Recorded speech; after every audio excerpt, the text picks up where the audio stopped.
Hi, it's Richard, and we are on hiatus for the holidays. We're out enjoying the outdoors with our loved ones, having great meals, and actually probably planning our 2024 adventures we're going to do together. This means we've dipped into the archives for two incredible podcasts. These are around-the-world journeys, one by bike, one on foot. One's from 2021 and one's from 2022. So I hope you enjoy them, and we'll be back in January with some incredible new guests.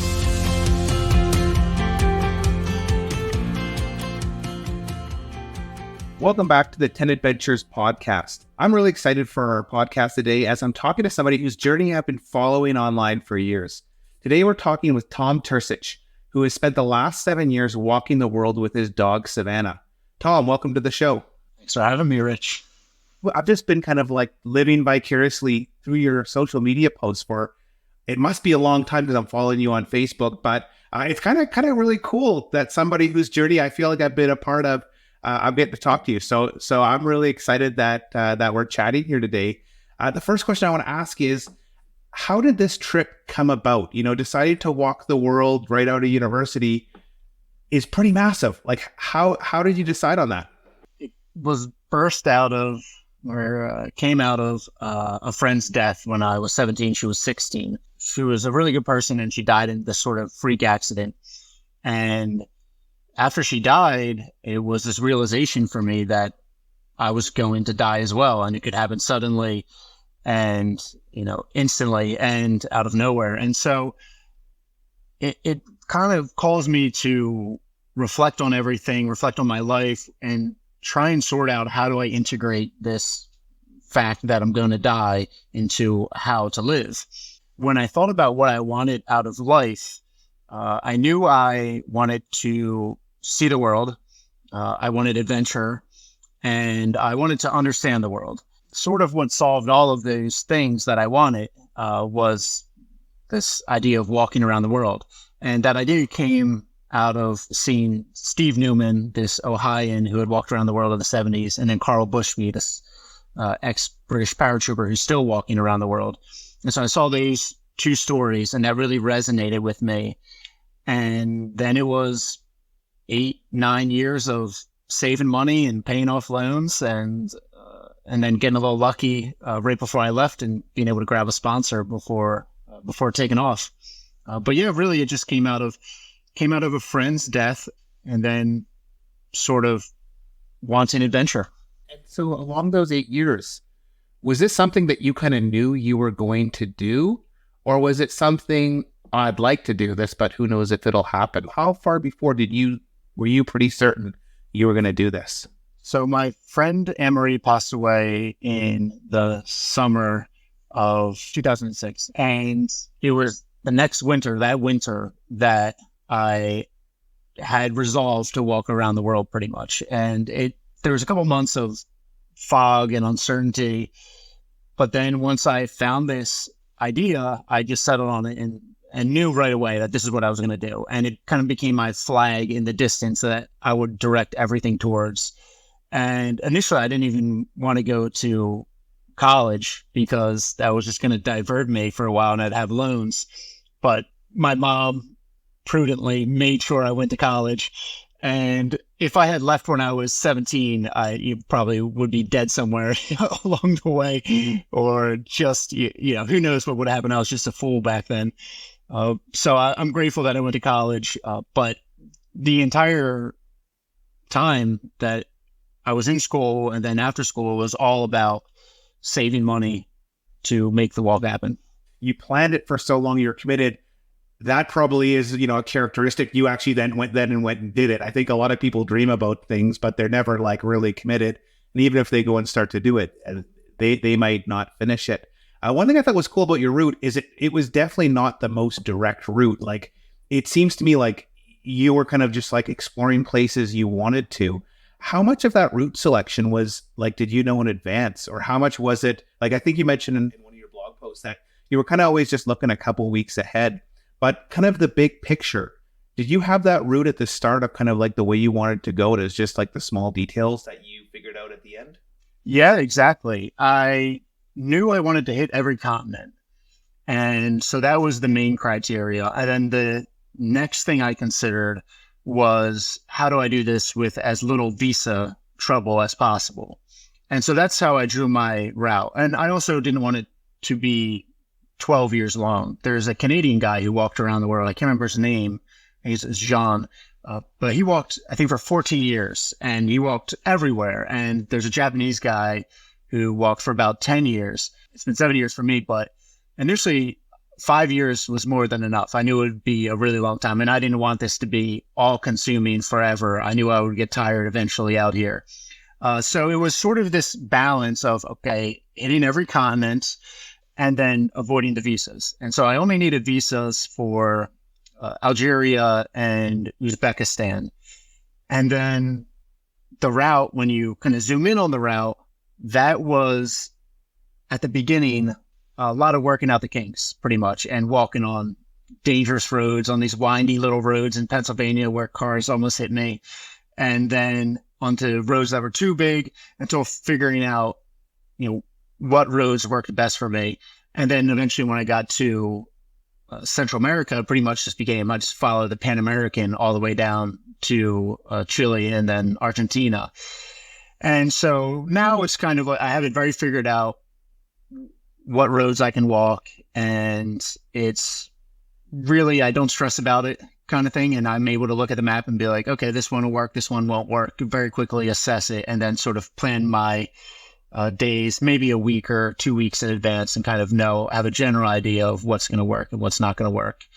And because I push this big baby carriage, that's limiting in some ways. It's, I think, the only way to walk internationally, especially in places like Peru and Chile, where I was in the desert for months at a time. I have to have that space for water and for dog food for savanna. But it's also limiting in the sense that I'm not doing the Appalachian Trail or a trail in Chile. Occasionally I'll get onto a trail very briefly, but for the most part, it's roads or farm roads. And so that's another limiting factor about, how I choose my routes. But luckily those are well mapped and, all around the world. So it's pretty easy to plan out and head. You mentioned your rig, and I always thought that was cool. It's a Thule Cougar. I have like a 20-year-old version that was handed down when it was still a brand called Chariot. And actually, we used ours to take our kids out hiking on fire roads in the mountains. And I thought, what a great idea for, like, instead of carrying all this gear, you had a fairly light backpack. And so can you maybe just tell, like, what kind of stuff you'd carry in your back, what you put in your Thule? If you don't know what it is, how would you describe it? I'd say it's like a sports stroller, essentially. It's like a jogging stroller. Yeah, so it has the two, 16-inch wheels and then 12-inch wheels. I think that's what it is.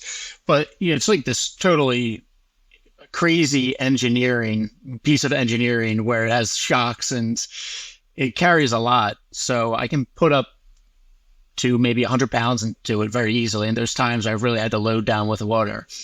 But day to day, what I have in the car is pretty much hiking gear. I have a tent and sleeping bag. Right now I have a liner for the sleeping bag, and I have a down liner for the sleeping bag because I'm walking in winter. I also have Savannah's food. I have right now a down jacket for Savannah, my dog, and that is just for winter. And then in summer, keep a summer jacket to keep the sun off her. And then I have a crate in there for food that I keep all the food in. It's also kind of works as my desk when I'm in my tent. I put my laptop in there. I have the laptop for editing photos, for writing, for doing videos occasionally. I have a camera. I have a tripod, which is the sort of luxury that I would just never bring if I had a backpack. And that is, like, again, one of the benefits of having the cart is, since I'm doing this for so long, if I was carrying a backpack, first off, my back would be destroyed by now. Just walking 7 years with this massive tumor on my back would destroy me. And then secondly, I hate having those big backpacks. It drives me crazy. But thirdly, and practically, again, it allows me to carry more weight, so food and water, when I'm in deserted places like the desert or even Wyoming. And it affords me some luxuries. And so I'm not ultralighting, and I wouldn't want to be sort of ultralighting for such an extended period of time. So I have a little bit heavy duty of a tent. I have the laptop. And so that just makes it a little bit more comfortable, not having to pinch weight all the time. So yeah, for the international travel, again, I think it's kind of for the international walking, I think it's the only way to really handle it. And so you started this solo, and I know a lot of people are terrified of doing anything solo, let alone walking around the world. You chose to do it solo. Why? Was that a conscious choice of, I want to do this by myself? Or is it, hey, there's not many people that want to walk around the world. I think there's been a dozen or so far. That it's like necessity. I think it was more necessity. I also just was so determined to do it from 17 on, and it was my idea. It was my driving force. And so to invite someone else in on it, 7 years later or 6 years later, just didn't seem realistic. And then in practicality, I had saved up for years and years and years to put myself in a situation to just take the chance of hopefully getting a sponsor, a couple years in and making it happen. And so out of just a sense of practicality, I kind of only had, one shot at this, and it took me a while to get there. And to, I don't know any really rich kids whose parents would just give them a ton of money and get them to go along with it. So it was really just, this thing I had worked towards. And I guess also I had always just envisioned it doing it on my own. The people who I had seen do it before had done it on their own. And so that was sort of what I was envisioning. And I think about 4 months in, that's when you brought Savannah onto the journey. Savannah is your adorable pooch. What was the criteria? Why'd you make that decision partway through? Yes, I walked on my own for 4 months, and through those 4 months, sleeping in strange places. And unless I have a really nice campsite, it's almost a guarantee that I'm going to wake up in the middle of the night a few times thinking I heard something. And so every night I'm thinking, man, it would be really nice to have a dog that has better hearing than you and would bark if something was coming. And it just would take away that part of your brain, that lizard part of your brain that just is waking up at every noise. And so that was the main impetus. And when I got to Austin, Texas, the first day I was there, I went to an adoption shelter just to sort of, feel it out. Yeah, I wasn't convinced that I was going to get a dog. And I spent about 2 hours there trying to feel it out with these older 5-year-old, 6-year-old pits with behavioral problems and that had been dumped. And they're all nice dogs. I didn't really feel any connection. And they all would have had stuff I would have needed to work out.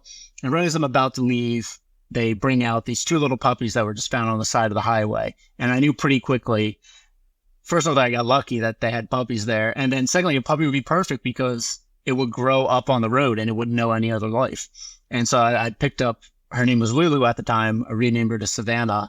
And she's been with me ever since. She's grown up on the road, and kind of the only life she knows is walking 6 to 8 hours a day. It must just be a dream life for Savannah, just outdoors, able to explore, see, meet other humans and other animals.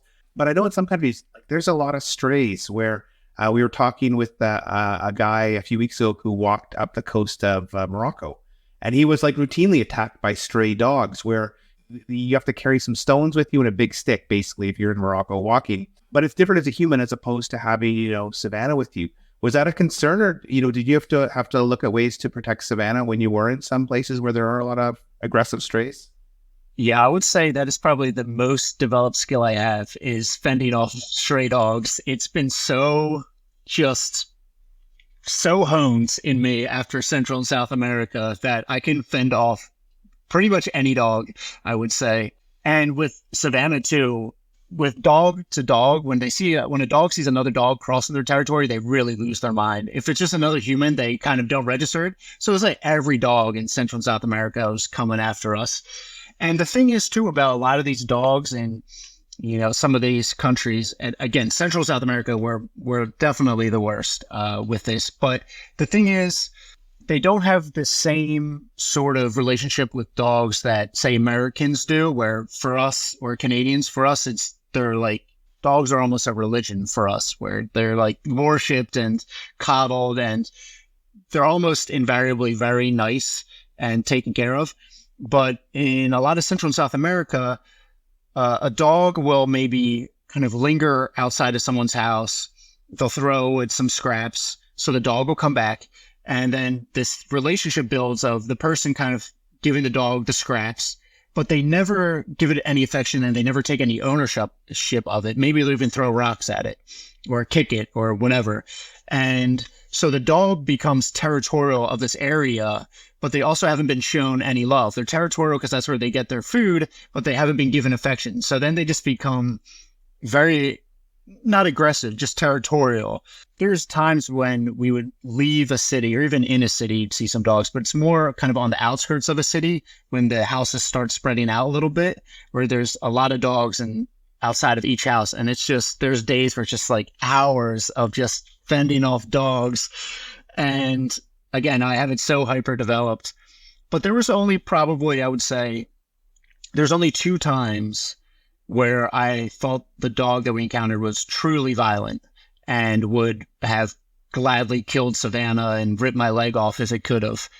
The one time was in Algeria, and I kind of think that the dog may have been rabid, but it was someone else's dog. It was the shepherd. I'd never seen a look on the dog's eye before where it was just looked like it was out for blood, and luckily the shepherd grabbed it and kind of dragged it away. And even still, who knows how that dog ended, or it really did not look right. And then the other time was in Azerbaijan, and we're like crossing this mountain, and we're making this turn, and this huge white pit bull comes running out of this house, and it has like a 30-foot chain dragging behind it that it had broken off, and that already is terrifying.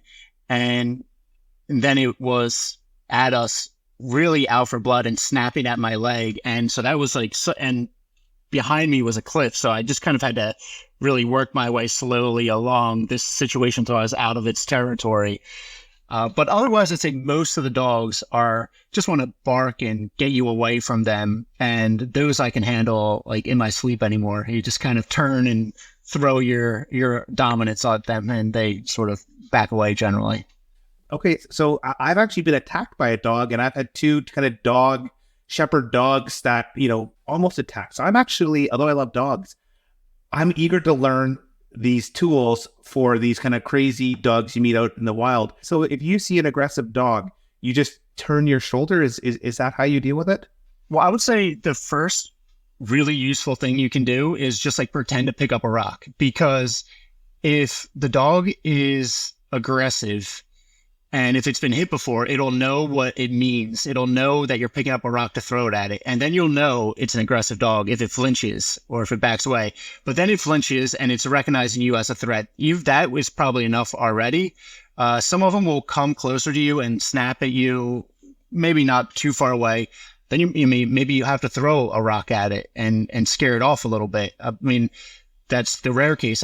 But I think what works best is to sort of maybe even just do like turn around quickly and really make yourself as big as possible and just tell them like, dude, you want to go? We can go. And that almost always will stop them. And I'd say works better than just about anything. And it's really, for me, it's like this thing that's just been, ingrained in me. But at first it's so subtle reading the dogs as well. And, I've developed that a lot. So it can be scary at first, just be like, hey, I'm going to stare down this dog. But most of the time, I'd say that works better than anything else. You've had a unique opportunity to kind of like explore all these different cultures and places, and in a way that's like not your typical traveler who's, in a car, in a bus, seeing things through the windows. You're going through tiny villages and towns. You're interacting with locals. There's no way we can, cover everything. So I just want to ask some questions just like on the highlights, and just kind of get like some brief ideas of, things you saw or feelings you had. So the first thing is, you've tasted all this different food along your trip. Like, what is one thing that, maybe people don't know about, or one thing you're like, oh, I could eat this again and again, over and over again? Yeah, I would say maybe there's been a lot of really good foods, but two of them come to mind that are maybe a little less popular in the States, or maybe not even known about in the States or in Canada. The first one is just the ceviche in Peru. And ceviche, probably everyone's heard about ceviche, but the ceviche in Peru is just unreal. It's so good. And there it was so cheap. And I would be able to get it pretty frequently for like $5 a bowl. It's just heaven. It's fantastic. And then the other thing that really stands out in my mind is called vareniki. And it's these Ukrainian sweet dumplings. So they'll put like cherries and cheese in there, or maybe strawberries in there.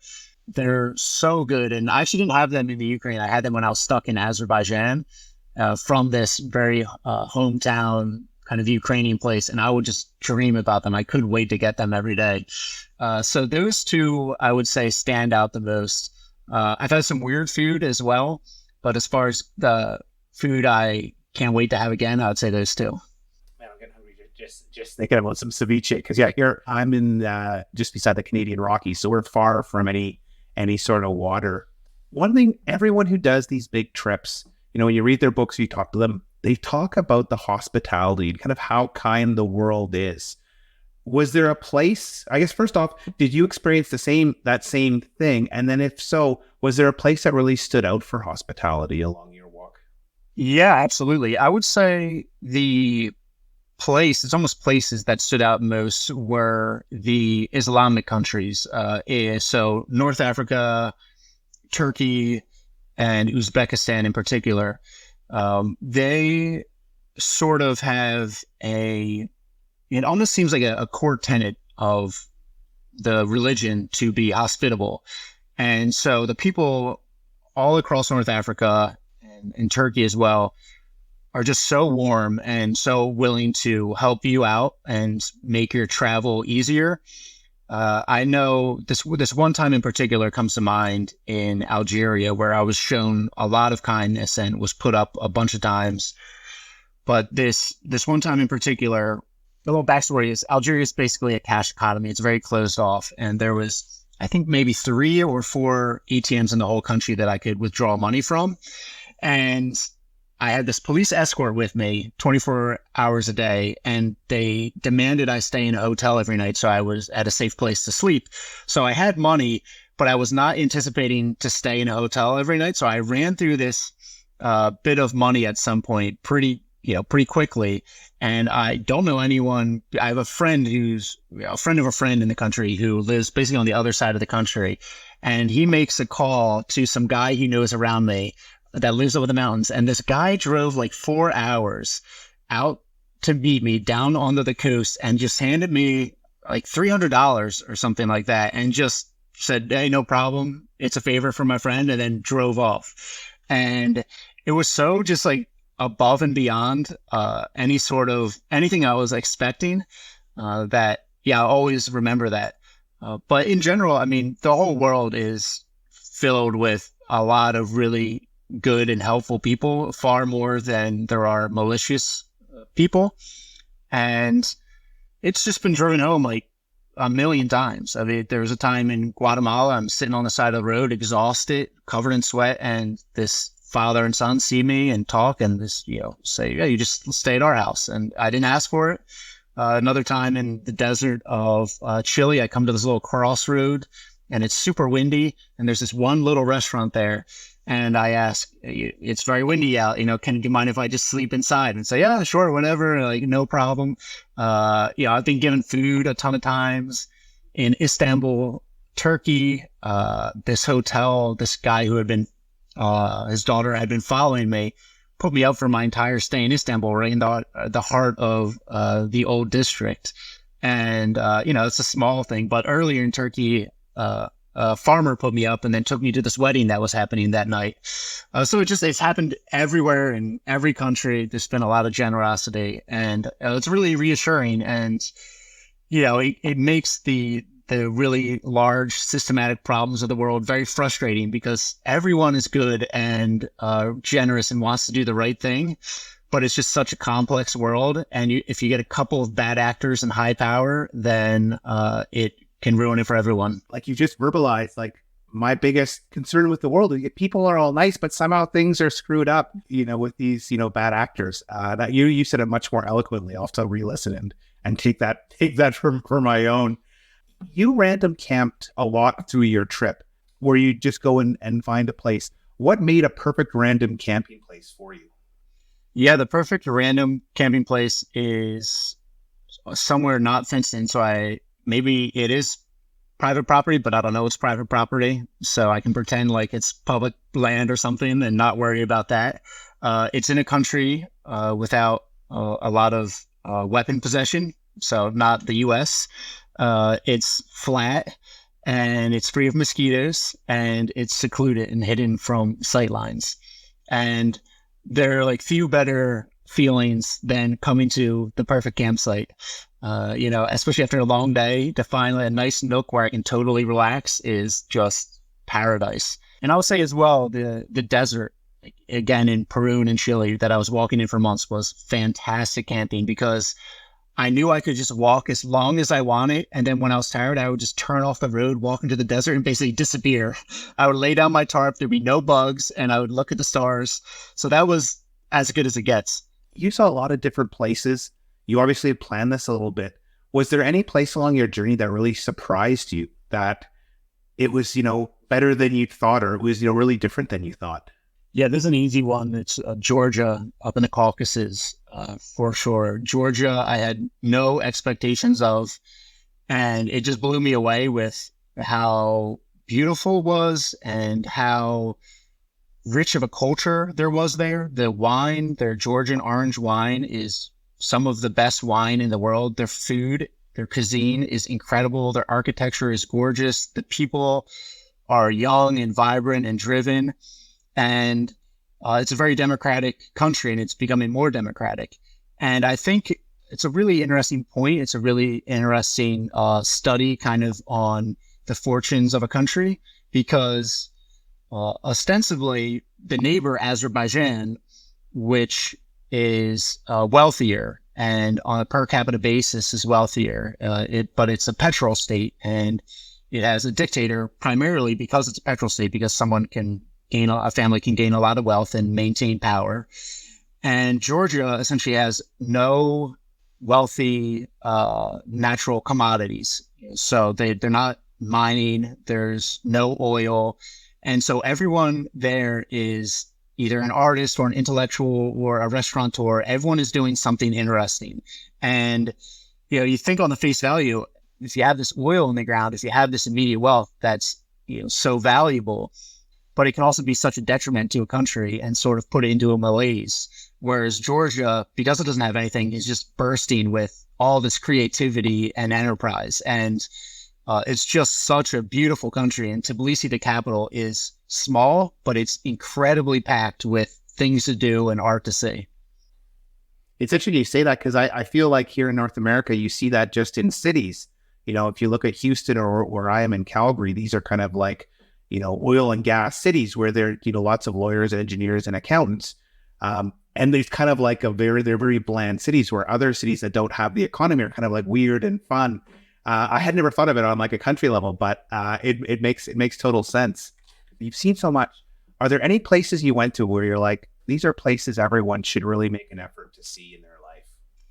I would say Turkey is on the list should be on the list for a lot of Westerners that I think a lot of people immediately sort of dismiss maybe as dangerous or just too foreign, because they see the star and crescent on the flag and associate that with maybe Islamic extremism. But Turkey is one of the safest countries in the world, and it has an incredibly rich history and one of the most sort of diverse histories in the world, because it's at this crossroads of these ancient cultures. And it also is a big country with a lot to see. It has some gorgeous Mediterranean coastal towns.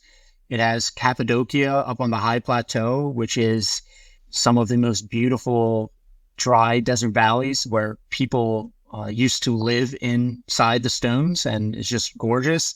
And then up in the north, you have this really dense, rich, dark forest. and the Black Sea, where you get great seafood. And then you have Istanbul, which is just chaotic and packed and beautiful. And so it's one of these countries that I think has a lot of negative ideas swirling around it, especially in the West. But for me, I would say it's a top 3 country to visit. And it's so warm and welcoming. The people there, I think, are accustomed to different cultures and different people passing through. So they're really warm. And then it's also a little more European, I think, than a lot of people think. It is like there's a part of it that is on the European continent. Half of Istanbul's on the European continent. And so I think it'll surprise people to go there to realize it's really not that incredibly foreign after all. And it's the people there will be very welcoming to having them. It's interesting. I've actually heard a few other people who have done similar journeys, by bike, say the same thing. Turkey was just like, it totally surprised them. They really loved it. It's so diverse with, sea and mountains and great food and great people. It's actually a place I've never been. So like every time somebody says, I'm like, okay, Turkey. So I really want to go now as well. Very cheap as well.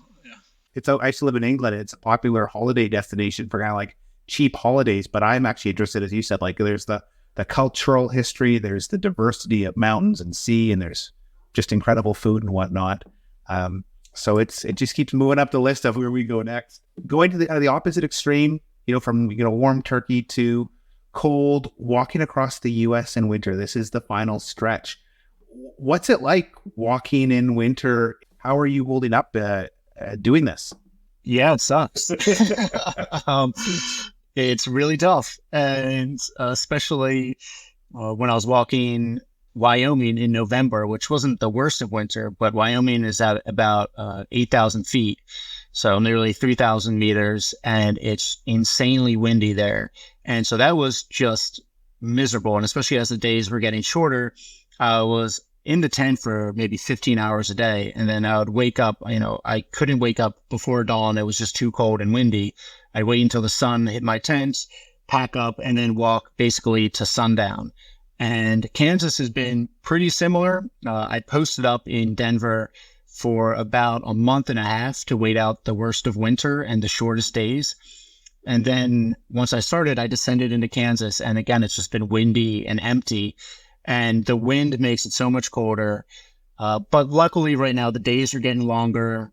I'm hiding from a cold snap right now, but it's the end of February. Hopefully this is the last cold snap there is. And from here on out, it's all 65, 70 degree days and, 40 degree nights. But yeah, it's been really challenging. I was looking forward to it, honestly, beforehand, because I generally embrace like a challenge like that. I like that. I like testing myself. But after being abroad for so long and kind of going through so much and putting myself up against so many physically demanding things and so many physically and emotionally and mentally demanding trials, that when I finally landed back in the US after being abroad for 6.5 years, this emotional and mental armor that I had put on from all that physically and emotionally testing, challenging time sort of just fell away. And part of it was when you're abroad, you're always a little bit on the defensive because you don't want to offend anyone. You don't know the culture as well. You don't know the language. So even if you're very comfortable in a place, you're still a foreigner. And so you always have this sort of space between you and the country. And it's out of respect, and it's also out of self-preservation in a way. It's just very human, instinctually human to want to fit in and not upset anyone. And so I had that guard up for a long time. And then when I came back to the States, it fell away and I could relax again. And I'm in this country that I know, and I know the culture, I know the language, I know the rhythm of it. When it fell away, sort of all my guards fell away. And I had built up this toughness after so long, and now it's just like these days are exhausting. And at the end of the day, I'm done. And the wind, which when I was younger and beginning and I was on fire with this passion for the walk and so excited to live out my dream, now that wind is like, oh my God, when is this going to stop? I just let me get out of this. And so, whereas before I used to really embrace the challenge, now it's sort of, I'm just dragging myself to the finish line at this point because I'm home and I'm, ready to finally actually be home and have a roof over my head every night. I actually can't imagine doing the walk through a North American winter. Like, I do a lot of backcountry skiing. If you're going to camp out, it's not many days that you do it because, as you say, as soon as it's dark, you can't have a fire. You're in bed and you sit there for 14 hours. And I couldn't imagine doing that day after day, week after week. So I actually think you're ending with like the Herculean task. Like, it seems it's the hardest part. So I think it's incredible that you're doing it because, again, I would not want to camp out every single day in a bitter North American winter. Yeah, so it's maybe a good way of looking at it. Maybe it is the Herculean task, and it is actually just challenging. It's not me. It is actually just challenging, and it sucks. You mentioned coming back to the States. It's kind of something Granted, it's probably changed a lot since you've left, but you kind of know the culture. So your brain probably isn't, getting as much stimulation. You're just sitting in a tent for probably 4 or 5 hours awake, just waiting to be tired enough to go to sleep, where that's really, really tough to do. Like, when I go backpacking, if we have a rain day and you're in your tent most of the day, like, one day sucks. But again, doing it all the time, it's not just physically difficult because it's cold, but it's actually probably very, very mentally difficult. On to some more exciting parts. So when do you expect to finish up? You're ending up in New Jersey, is that correct? I'll end in New Jersey, in my hometown, Haddon Township, where I started. I'll be there in about 3 months. I'm aiming for the weekend of May 21st. So the weekend before Memorial Day. I have a friend getting married Memorial Day, so I want to make it back before then. So right now I have about 1,500 miles left. And so 500 miles in about 3 months is what I need to walk, which isn't crazy demanding, but also it's enough where I can't really slow down either. So it's kind of this nice balance that I have right now where I'm going to have to push myself. Luckily, the days are getting longer, getting a little warmer. So hopefully some good quick walking ahead. You mentioned on some of your posts just how much you're looking forward to reconnecting with family and friends. I can only imagine being away so long. A lot of people, when they go on shorter walks, if they just do the PCT or another kind of through hike, they talk about the challenge of kind of getting back integrated in society and, having a job and all those things. Is there any, how do you feel about going from kind of every day being different or almost every day being different to, going back to like a regular life? Are you worried about it? Do you think it'll be difficult, or are you really itching to get back to that you're actually not worried because it's like something you're craving?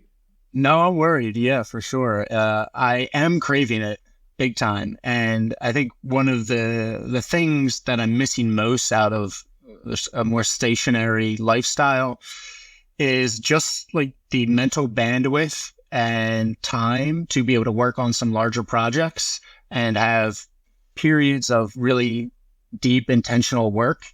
Whereas when I'm walking, I'm tired at the end of the day, and that is like demanding enough.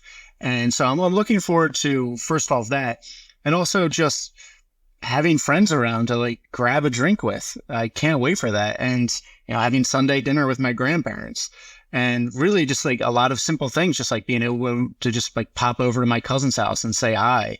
And the thing about the World Walk as well is it's not exactly like a lot of other like large goals or expeditions, even where, say, if you're a medical student or if you want to climb Everest or, you're a PhD candidate, something like that, then you can still have a community around you and you can still live with your wife or be near your family. Maybe you have periods where you're really honed in on something and you're working on it and you isolate yourself, but you can always go back and visit or be near your loved ones.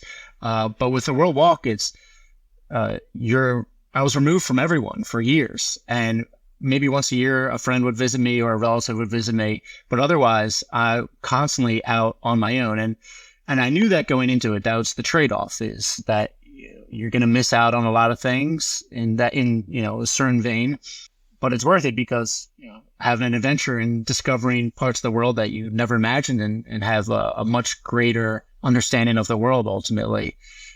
But yeah, to get back to, in a roundabout way, to get back to your question, I'm pretty worried about returning home. If it's just because I have this well ingrained kind of expectation that I get up and I start walking and I'm moving, and there's this very inherent gratification in each day of that I'm making progress, and I'm going to lose that sense of progress when I stop, that inherent progress and satisfaction from that. And as much as I want, to lay down in the same bed every night, I think a part of that's going to eat at me as well, because I'm laying in the same bed every night and there's stuff out there I could be seeing, and it's really nice to camp outside when the weather's nice. So I think even though I know, intellectually it's going to be challenging, I don't think that's going to help me either. I think it's just an adjustment that's going to be painful for a little while, maybe for a year, and then I'll, finally adjust to it and settle in. I could actually just ask you questions for another 3 hours. I know you've mentioned you're hoping to write a book after this. I can't wait. I love books of these great journeys, and you'll be able to kind of like follow. I get it, my Google Maps and follow along the journey, is at least for the first year while you're struggling to get back. I'm hoping you can make a lot of progress on your book, because I'll definitely be one of the first to buy it. I want to say thanks for coming on the podcast. It's been great hearing your story and, just sharing this, this different approach to life of setting out to find meaning. And then, part of the meaning being, it's the people that you love, that you care about, that actually is a really big part. I think that's a really good message. A lot of people get stuck in a job and never realize how much they care about the people around them, never do the things they dream of. And you've kind of done both now. And I think it's a really great example of just a different way, and probably, or definitely a much more fulfilling way to live. And I really appreciate you sharing that. Yeah, thanks for having me on. It was a nice conversation. I hope maybe inspires some adventures for some other listeners. I'm sure you will. Now, I know if anyone wants to check out Tom's website, it's got some great blog posts, photos. It's at theworldwalk.com. It also has a link to his Patreon. He's kind of been self-funding a lot of this. He has some sponsors, but he's walking every day. So, any sort of help being a Patreon supporter can help. You can also find him on social media under The World Walk as well. And again, it's just a great way to travel vicariously and just see these incredible places. And with that, I want to say thanks to everyone for listening. We'll be back next week with more talk of epic adventures on the 10 Adventures podcast.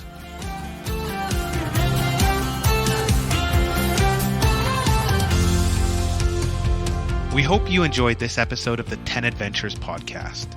If you liked it, why not give us a review? Better yet, subscribe and get inspired again and again.